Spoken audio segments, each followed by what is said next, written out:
7 p.m. Eastern. I think it's probably midday for some of you, on the hepatic pump. So hepatic pump chemotherapy for CRC Liver Mets. What's old is new again. So we're very happy to have Dr. Gholami from UC Davis here to talk to us about the hepatic pump. I know some of you may have the pump already. I know from the names that I saw just at a glance, some of you are considering it. And then I know also we have brand new patients that probably don't know much about it at all. We are going to record this so we can make it available in COLONTOWN University as well as throughout COLONTOWN in the relevant groups. We are going to have the presentation first, and we're going to do Q&A after the presentation. I would just ask that if you do have a question that comes to mind, so as you hear something that's interesting or you'd like to know more about, please either write the question down to ask during the Q&A portion or simply send it in chat. So we are going to monitor the chat and your question will be addressed in the chat. So we're going to have the presentation first, Q&A after the presentation. I do have some questions that were sent ahead of time. So definitely we will get to as many questions as we can in the time that we have allotted. So thank you so much. And I'm going to turn the floor over to you. Great, thank you so much. It is really a great pleasure to finally be giving this talk. I just wanted to briefly introduce myself. So I'm Sepideh Gholami. I work currently at UC Davis. I did my training at Stanford University for medical school as well, and then stayed there for general surgery residency, and then went to Memorial Sloan Kettering for my fellowship, which was in surgical oncology as well as hepatobiliary. So I would say really my passion for colorectal liver, metastases specifically, which is really the focus of my research as well as my clinical practice here, really stemmed from being at Memorial and really developing a passion for not only the patient population, but for the science behind it and really trying to push the envelope. Since then, I've been really involved in SWOG, and I'm really personally interested in developing new sort of clinical trials for patients with colorectal liver disease. And so that we can really change sort of the treatment paradigm really away from just chemotherapy, whether that's regional or kind of like more pushing it towards combinations with immunotherapeutics, which, hopefully I get a chance to talk maybe about my research someday. So for today, I really wanted to just focus on the pump therapy. As Betsy mentioned, some of you may be super familiar with it, probably know more than I know about it. Like literally, I think some of the patients that I've seen, they're phenomenally educated about it, and many of you that I know actually are on this in this group already. So if it's too basic, I apologize, but I just wanted to also review some of the basics for those who may not be familiar with it at all. So to really just give you a quick overview, I don't have any disclosures. The way I outline this talk is really just giving you a brief background. It's going to be fairly basic, but I wanted to go back and really review some of the really initial trials, which are now several decades ago. And then I'll transition into some of the new programs and sort of the number of new programs that are really coming and bringing really sort of the hepatic artery infusion pump back. And it really is fascinating to see really how the programs are really growing over time, even between when I finished fellowship to now, which has almost been 4 years. So as a brief sort of introduction is that most of you know that the rationale for having hepatic artery infusion is that the liver metastases receive the blood supply from the hepatic artery, as opposed to HCC, for example. And the normal hepatocytes really receive the majority of their blood supply from the portal circulation. So the liver has a dual blood supply, and it makes really unique that they can get their blood supply from the artery as opposed to portal circulation. And therefore, we know that when you can give chemotherapy directly into the through the hepatic artery, you basically get increased intratumoral concentration of the chemotherapy, which can really decrease the systemic toxicity. So that's really the idea behind it. Many ages ago, we did several trials with various drugs. FUDR sort of the winner amongst them, based on really the estimated sort of increased hepatic exposure and the excretion, which is up to 400 folds. This is really the drug that we use here in the US and as well as in Canada the most, okay? Or I would say only here.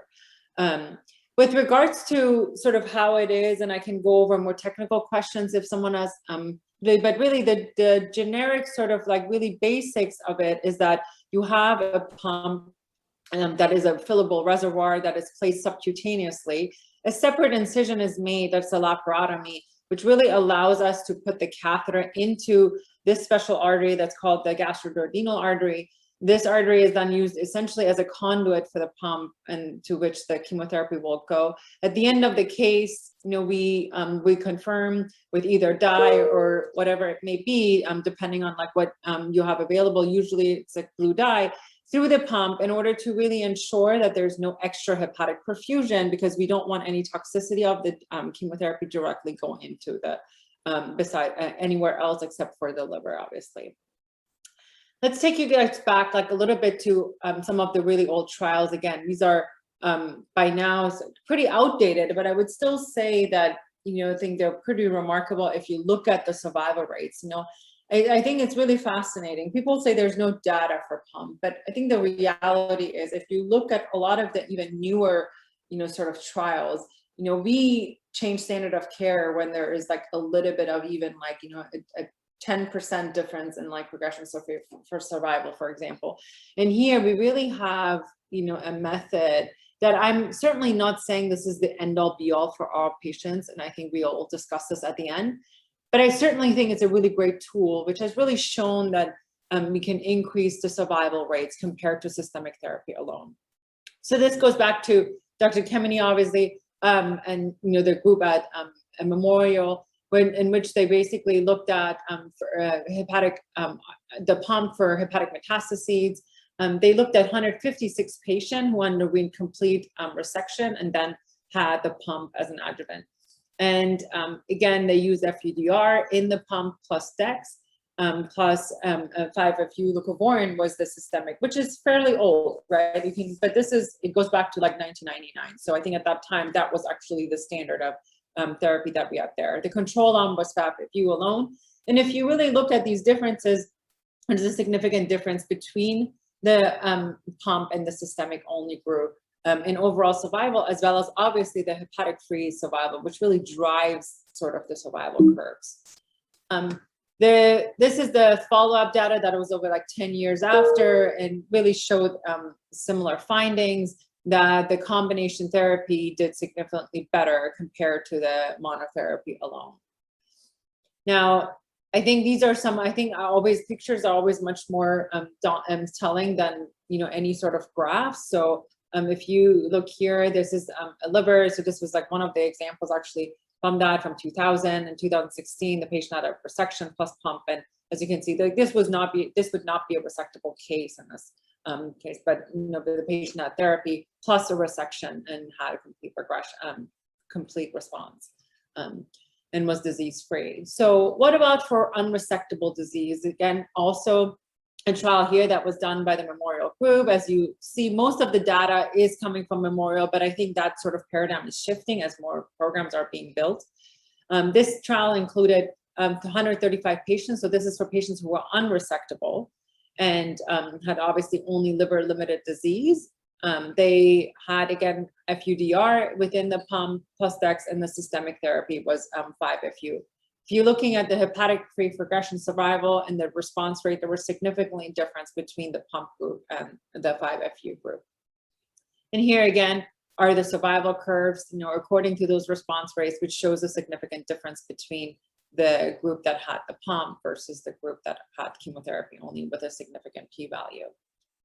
So what about conversion to resection? So you ask yourself, well, what about those patients that are not resectable? Can they then become resectable with the pump? And this phase 2 trial was done by Angelica and obviously Dr. Kemeny. Again, they had patients, this is a pretty significant burden of disease, I would say. And these pictures really show like the incredible response rates that some patients, may achieve with this type of therapy. The intervention was FUDR. So now we go a little bit further in time. So now we have oxali and irinotecan, as their systemic approach. And I think this is really important to note that about 65% of patients were on second and third line chemotherapy. So really, these are not really great responders already. And so we know that the overall response rates will going to be lower than, patients who were naively treated. So So they looked at the conversion rates, and the conversion rate was about 50% at a median of 6 months of treatment, which is pretty significant if you know that. Obviously, we know that resection is really ultimately what increases your survival. So getting like 50% resection is really like a pretty fascinating sort of number to see.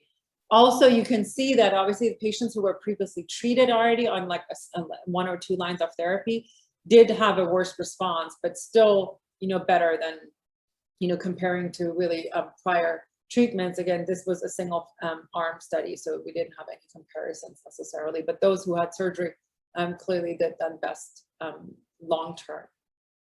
So, when I was actually during training, there was a lot of, I would say, sort of criticism, right? And I think the reality is that, this was really initiated at Memorial. There were very few other centers that were doing it, but it seemed like the secret sauce was there. And it's really because I would say Dr. Kemeny and her group has really worked so, including the surgeons, but I really think it started with a really dedicated medical group that really believed in this and kept this going.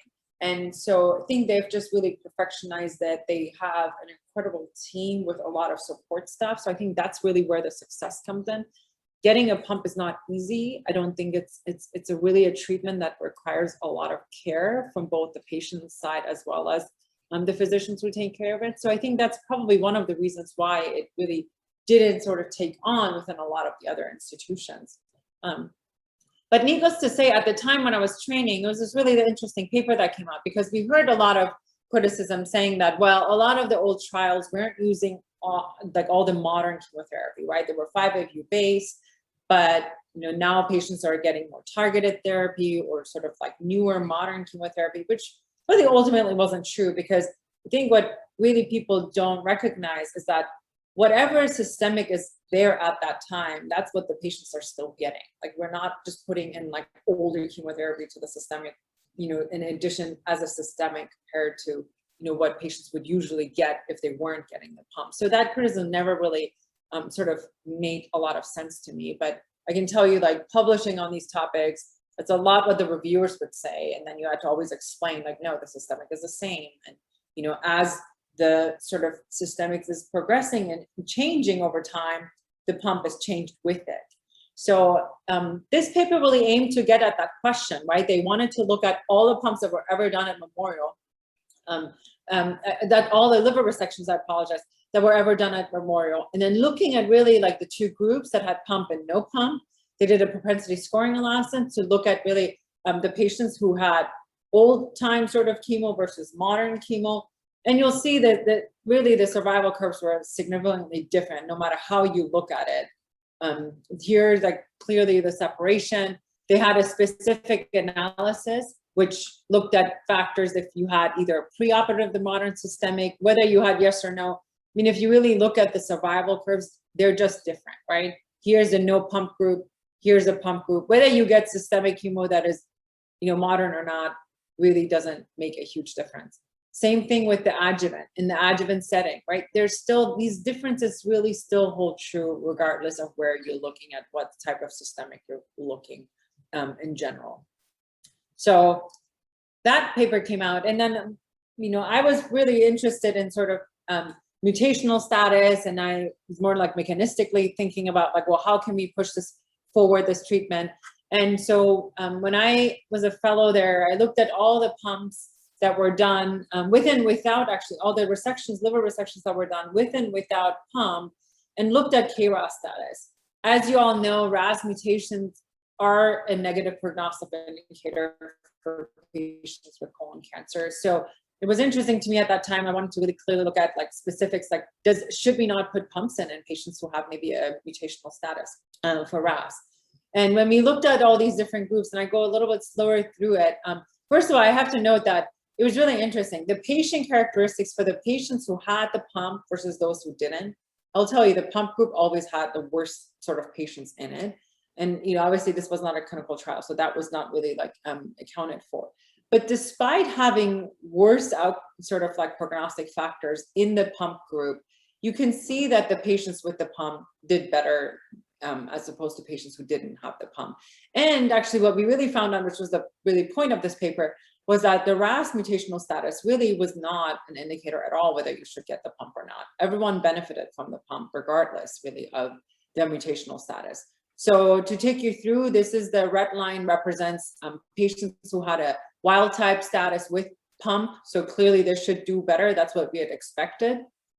So you compare that to the RAS wild type, the RAS wild type without the pump. So the red and the black are the ones, and there's a clear separation. And then here you look at the mutants, which are the patients here in blue that had the pump, and in green that didn't have the pump. So again, these two curves clearly separate. What I personally thought was really interesting is that here, oh, this is very sensitive. I apologize. Okay, I can't even touch it.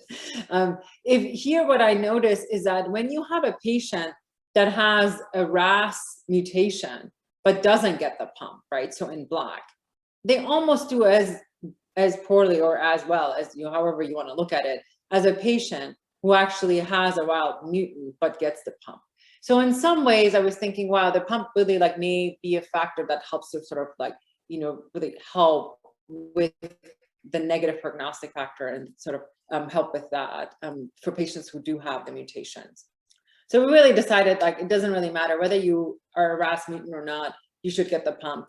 The second question I had again at the end of really fellowship was that, okay, what about primary tumor location? At that time, there was more and more papers coming out that obviously primary tumor location doesn't have a significant sort of prognostic impact in patient survival. So we looked again at all the patients who had a complete hepatic resection, including those who had 2-stage resections and also had ablative therapies in some cases, but anyone essentially who underwent a curative resection. We excluded all the rectal tumors to really look at sidedness here. And so a total, we started with 2,690. We lost a lot because a lot of those patients at Memorial actually coming from outside. So if I didn't have a path report from Memorial, they really saying exactly where their tumor location was, we excluded those patients to really have accuracy in terms of their location of the primary tumor. So we had a total of 487. 305 were left-sided, 182 were right-sided, and then we put those groups into the pumps and no pumps in each of the categories. And again, you see that we would expect that a patient with a right-sided tumor does worse than patients with left-sided tumor, which we see here. So this is the blue and the red. And then here you can see that the left-sideds do better compared to the right-sided. But again, patients who had the pump, so this is the green, plus pump do a lot better than the patients who have a left-sided tumor without the pump. And then the patients here who are in blue are right-sided with the pump do again better than right-sided without the pump. So I think it really goes to show that pump helps no matter whether you're right-sided or left-sided, whether you're mutant or not. And when we ran a specific analysis to look at does it help one group more or the other, really there was no significant difference between them. Now, I think a lot of the questions are now, well, why is it just Memorial? Are there other groups? And I would say, yes, there are many other groups, and I'll show you a little bit. So this is sort of the second part of the talk. There's been newer programs, I would say, over the last 5+ years that ours have been started. So this is actually a feasibility study of patients who underwent pump outside. So this was a group from really Sunnybrook, Ohio, Rutgers, Oregon, all of Washington. And they put it all together and really had 154 patients with unresectable disease. On the right side here, you see a recent publication from the group at Duke with, I was a fellow with Dr. Litsky, as well as obviously Dr. Allen was at Memorial, who moved to Duke University. So when they arrived, they opened a program and they looked at the first 21 patients who underwent pump placement, and 20 had unresectable disease. And again, if you look at the post-op complications, they're very similar actually if you add them all up. I mean, between 5 and up to 10%, being 10% really being surgical site infection being the most common complication. You see these are very similar to the numbers that are at Memorial. So I would say it is not that it can only be done at Memorial. I think it just takes practice. Obviously, there is a learning curve, and it requires really absolute dedicated care by the medical oncology team, or sometimes the surgical teams as it's here, like I personally take care of all the pump patients. I do have a medical oncologist that does actually the dosing of the chemo, but the reality is, you know, we're a fairly new program. And so in order to really get to that program, I'm the one with the most experience. So I manage everything with a nurse. So I think it just depends really like how much support you have. Again, also in their outcomes, again, these rates of 6 months hepatic response rate as well as disease control rates, they're very similar if you actually compare them to the Memorial data. So they just don't have as much in terms of numbers and, you know, I would say follow-up. You know, these are fairly recent studies that have been published. So I think this is a pretty impressive number of patients. So these are the numbers of pump programs that are out there. So when I started, there were really just a few, and it's really incredible to see that we now have, I think it's over 30, I think by now it's like 33 or so. So we've built a consortium, essentially. This is led by Dr. D'Angelica, obviously through Memorial. And we are getting together, we have monthly meetings and really discussing sort of the future of pump therapy, future clinical trials, because a lot of the criticism is, again, that the trials need to be done outside Memorial. And truthfully, so I think we agree with that.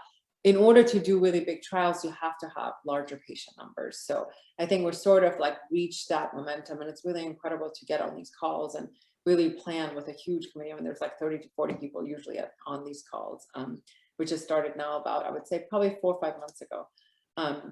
Now, through that consortium, what I was interested in is to really look at sort of a feasibility, how to build a program kind of paper. So this is actually a paper that I'm currently is in the works with myself and like a couple other people from training. Actually, we just decided to put a survey out there and look and really ask the other surgeons, you know, what essentially about program building, what their sort of pitfalls were, what was the difficulty, and how much support did they need in order to really help the community with building a program if they choose to be interested in this. So the length of time to implement, God, this is very sensitive, sorry. The length of time it took usually the surgeons to implement was really between 1 to 3 years.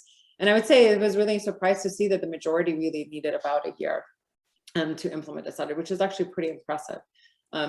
Now, what years did your program become active? You can see really the majority of the new programs have really like been activated over the last 5 years. So it's really taken on in terms of, you know, people really believing in it now. I think it's really, again, a support and having enough people to really run a program successfully. On average, how many pumps are placed at your institution? So you can see, again, those programs that were built, they're now doing on average like 10 to 20, which I think is like a fairly good number, with, you know, almost 20% doing over 20 pumps a year. And here again, I was interested in like sort of the indications, and I think we may get to that at the end of the sessions, you know, who should really get a pump. I think obviously, and really to no surprise, the majority and most people do it obviously for unresectable disease. I think a really great number of programs are now offering it to adjuvant therapy for colorectal.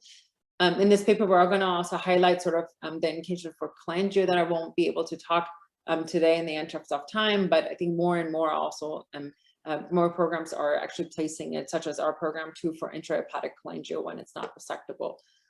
Some do it for early recurrence again, so we can talk about that. I have certainly some patients myself that, you know, I have put in the pump who had a resection, who had ablation, but, you know, there just have some other prognostic factors that, you know, recur fairly quickly, and there's no other additional sort of systemic therapy option.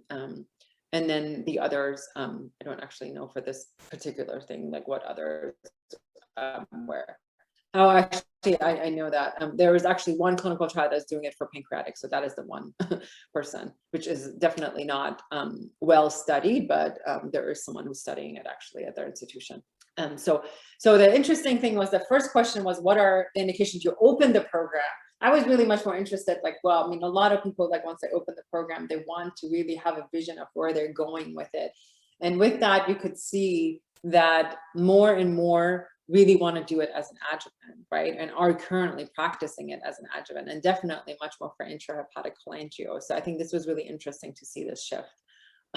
So I would say in conclusion, I really just want to highlight that it is effective, and it really is just a tool. Just like any other treatment, it is a great tool for some well-selected patients. It certainly is not a treatment for everyone. I don't want this to become like some, oh, I'm here to just promote the pump, but it's really just for education that, you know, patients really need to know about this, because I see more and more people who are not resectable, who just get started in the community with one line of chemo, and then they're just told, and they never see a surgeon. So it's really sad to me that these patients are really just out there, and you know, the patients that I usually see are really like they have come, you know, themselves and have read somehow or heard from someone. So I think patients groups like you guys are obviously like so key in having them. I think honestly, like having had some experience here now over the last couple of years of opening a program, it is safe. It just requires, again, like really, really dedicated care. Thank God all our pumps have done really well. And, you know, but again, it's like any other thing. It is a surgical procedure. It comes with a risk.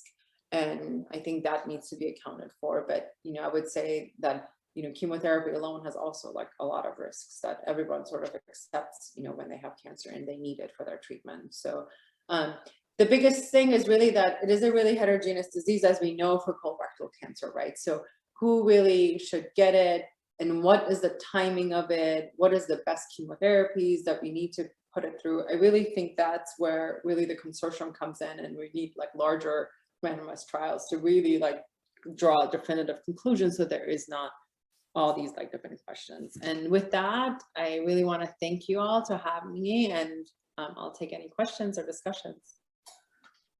Sure. So I have some questions for you that we received in advance.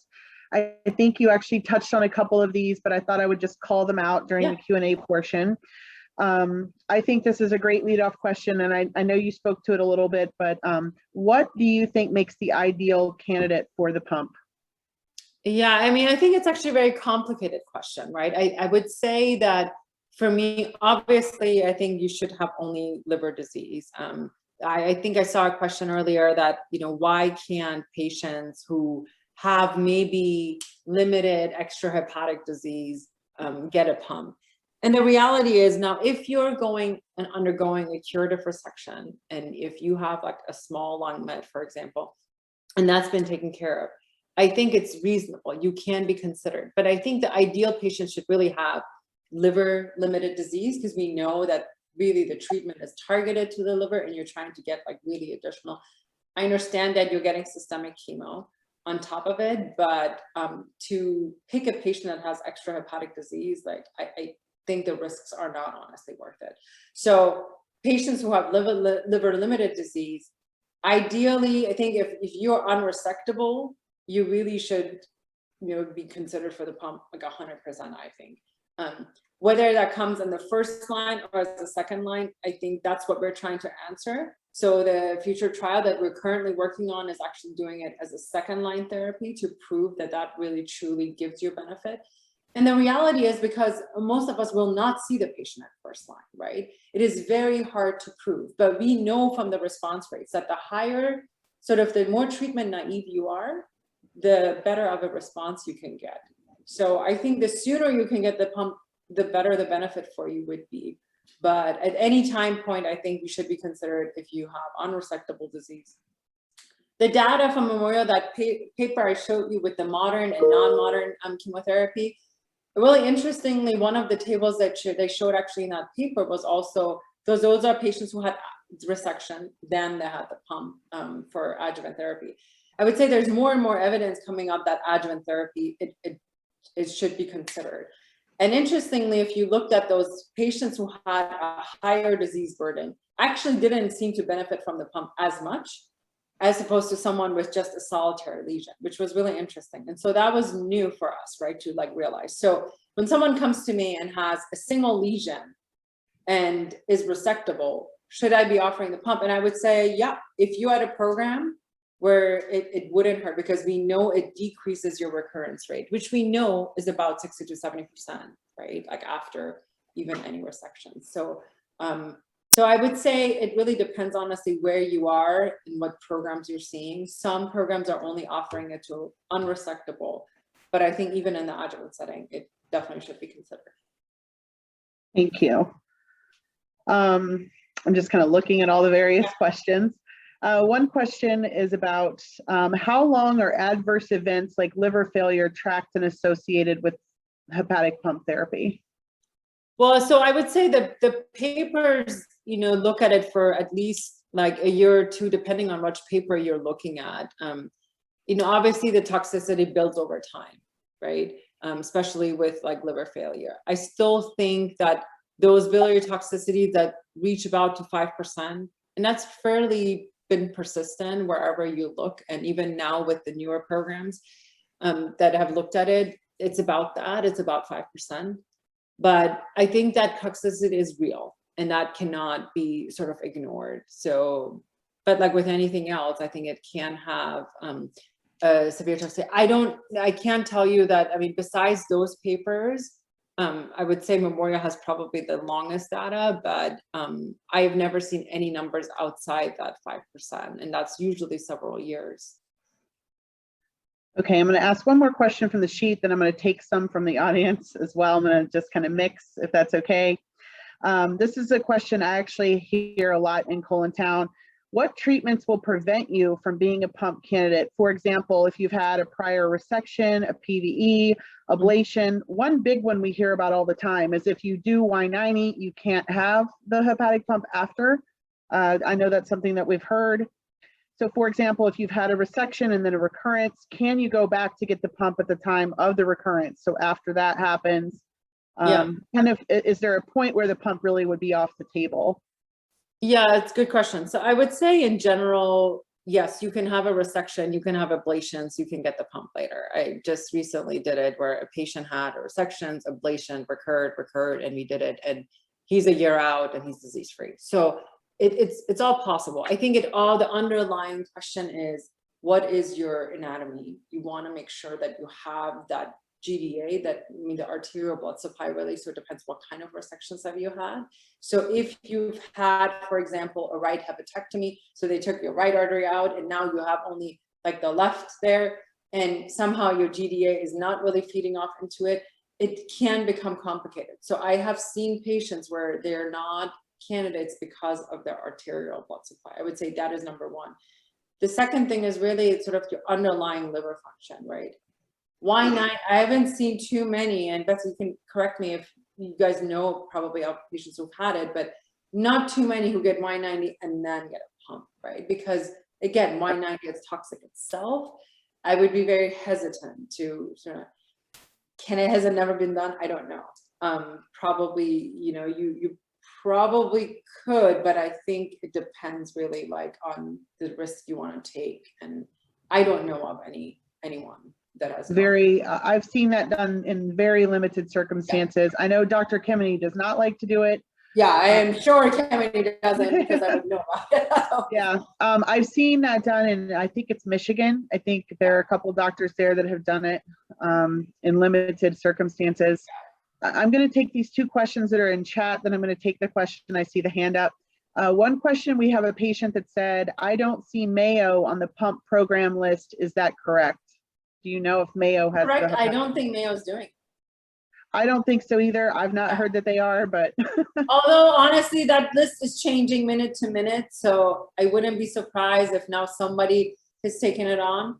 A lot of those numbers, names sort of on them, and maybe like a handful of them, they're sort of in the process. So it could be, I don't want to like claim yes or no, but I personally don't know. I know the Mayo group and I don't think they're doing it right. Okay. But they may. What are your thoughts about having a second pump put in if the original pump needed to be removed?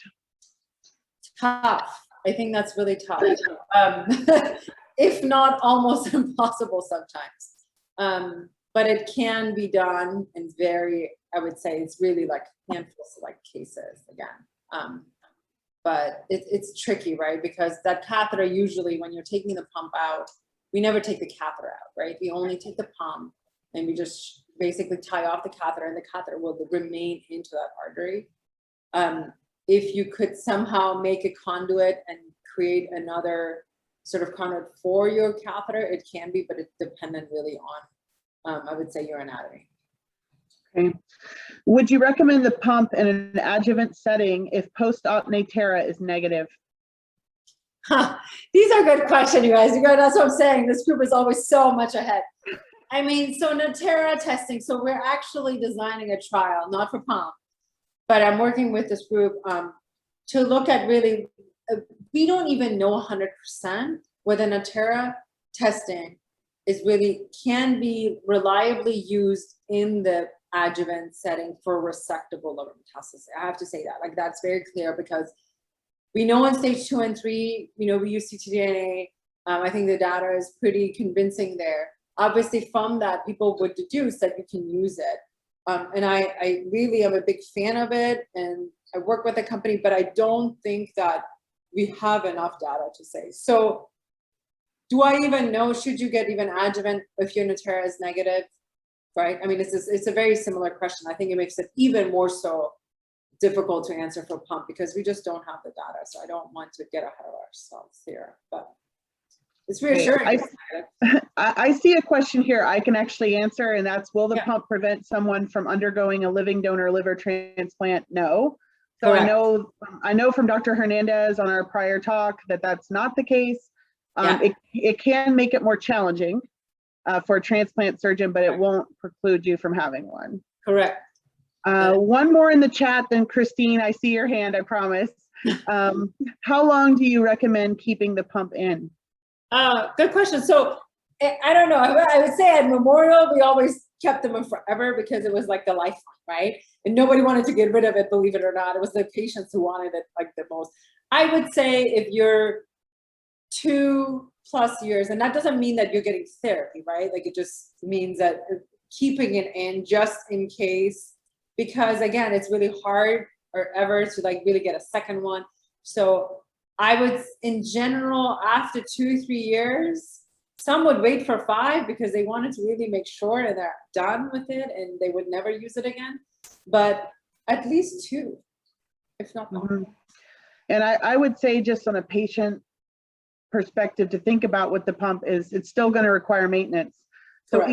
even if you're not filling it with chemo, you're still going to have to maintain the pump. So that's definitely something to think about, because I know some people travel to get the pump, so that can be a consideration. Even after chemotherapy, if it's found that liver resection is not very much possible, will the patient still be considered for hepatic pump? Even if the tumor shrinks a little bit, but not as expected, is there any chance to go for the pump? And wondering if you know if there's any pump institution in India or Asia. I don't know of any institution in Asia or India. I haven't heard. I know there's obviously in Europe. I know they do it in Holland, and they're doing trials there, right? And I know also in Switzerland, but I know in Mexico they do. I don't know about Asia. With regards to the can you go back? Yeah, I mean, that's what I was trying to cover.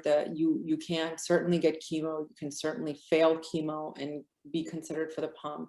I mean, I think it's like there's very few situations where you shouldn't be considered ever. And I think you really have to go to that institution, just to really, also for Christine, like, the only way to get an answer, definite no, is from someone who does this and knows really what they're talking about. And I think it's definitely worthwhile. I just didn't want to give the impression that in this talk, like, everyone, with just, if you have meds and extrahepatic disease in general, we don't do it because we just know the outcomes are not as good. Yes, I understand. I know for sure. Anything is kind of, there's always sort of rules, and then there's always like exceptions to the rules, I would say. Definitely. I'm trying to think if there are any other questions here that you haven't addressed already. I think that we've covered most of these. Let's see. Oh, I think this one is a little different. And I actually, if you don't mind, how are those who weren't able to get the FUDR treatment reflected in the research? So, for example, if the pump study failed, I think that's the question, Julie. This came from you, so you can clarify if that's wrong. Say it again. If the FUDR, what happened? Sorry, can you repeat that question? if they weren't able to get the FUDR treatment, how was that reflected in the research? And Julie, this is Julie's question, so she can clarify if I'm not understanding. No, there's questions out there that it's kind of like debunking myths, right? Which is that some people, they get the pump, but it fails. It doesn't actually work, and so they're not necessarily reflected in the data. And I just didn't know if that was actually true or not.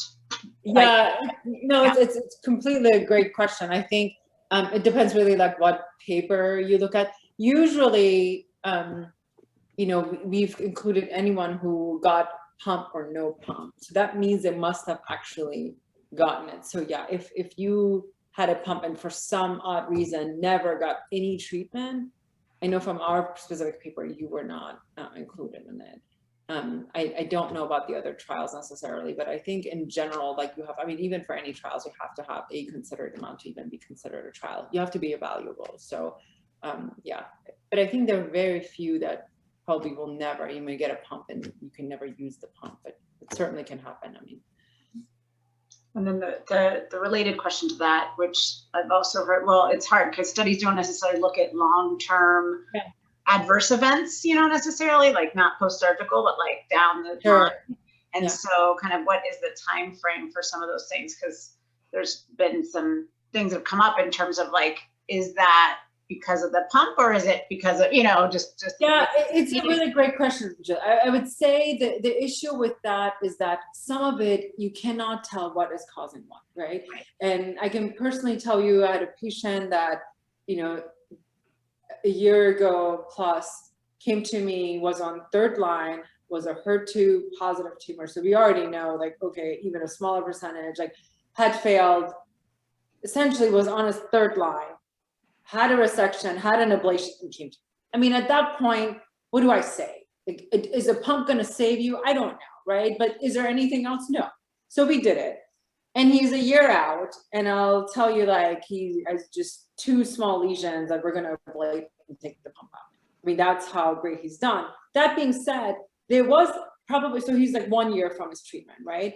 And halfway through, I had to go down on his treatment doses, because his bilirubin, I mean, it went up a little bit. And so, you know, we're very, very careful, right? Like I learned and trained by Kemeny, like, you know, as soon as like that, those liver functions go up a little bit, I mean, we tried, because what you don't want is to really get biliary sclerosis. I mean, that is really a difficult thing to treat.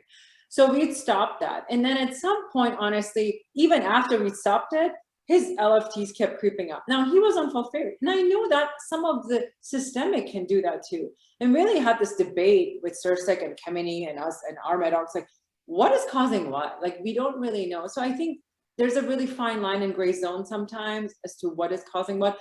I think certainly the biliary toxicity honestly comes a lot later. It's not going to just come with 2 or 3 treatments. It comes when you've had several lines, and now you're adding the pump, you're several months into your pump, and now you're adding the systemic. It's not a clear zone, right? Which makes, honestly, the treatment, I think, so difficult to manage. And why is it done in Memorials? Because they have the most amount of experience. Like, they know when to back out, and they know when to stop it and to slow it down and stuff. And that just takes time. Just with, you know, even chemotherapy, it takes time, right? Right. So I think one last question, if you don't mind. It's just about institutions like Johns Hopkins and Georgetown that kind of dissuade patients from going the pump route. So it's not offered, and they basically say, we don't really believe in that. yeah. Do you feel like that's changing? Do you feel like it's I think it's because changing. you know? I think it's changing a lot. I can tell you, I was at Hopkins 2 years ago, and even at the time when I was actually looking at a job, and they're like, oh, I can come and do the pump here. So I think what patients hear necessarily isn't just the, you know, the what is being really discussed internally. There's a lot of political things. There's a lot of reasons why an institution may not have support institutions. It's not always a surgical thing. It's a lot of it, again, like I said, comes from the medical oncologist, sort of, and is that a priority for them or not? So I think it's all changed. And as you guys can see, the consortium is getting larger and larger. And I think that speaks to something, right? Like, it wouldn't, I mean, I remember, when was it? Like, when we had sort of one of our first consortium meetings, it was actually, it was D'Angelica, and he was really like stunned, and I took a picture from all the people. I'm like, do you see this? I'm like, this is really happening. And he's like, He's like, I don't understand. I've tried for 20 years. And he's like, all of a sudden, everybody believes in the pump, right? And I think it just goes to show that, you know, there's just really different treatment methodologies, and everybody should have really the options for everything, and at least looking at everything and being evaluated. I think that's the most crucial thing from this talk, right? You have to be seen by someone who really knows what they're talking about. And that is the biggest thing. And I think that's when you guys come in, because I can tell you, like, I see patients and I'm like, wow, they really are uneducated, right? Because they're not in areas, they're not well read, they're not necessarily in the educational level to even understand really what's going on. So I think that is the biggest thing. It comes down to really community education and, you know, being advocates like you guys. So thank you honestly for what you're doing. This is so important. Well, we certainly appreciate everything that you're doing a lot. And thank you so much for your presentation, for letting us record it, for all of your time answering these questions. Actually, this is a great update from Amber, who says, Dr. Fong told me that Dr. LaFaro is bringing HAI to Hopkins. So that's that's good to hear. Yeah, I know her. Yeah. Yeah, that's the goal. So I'm sure it all will change with time. You know, as soon as you have help and support, people want to do it, you know. It's really exciting to see this as an opportunity. I've been in this world since 2016, and I can remember when it was, you know, there were not very many places. Yeah, I know, exactly. Yeah. So it's really exciting. Right. Yeah. So, Julie, any parting words? No, that was fantastic. Thank you so much. You're welcome. Thank you so much for having me. We really appreciate it. Questions, you can share my email. You know, please feel free to reach out if anyone needs any help just finding out, running questions, connecting with other surgeons wherever they are. You know, I'm more than happy to help. We really appreciate that. Thank you so much again. Of course.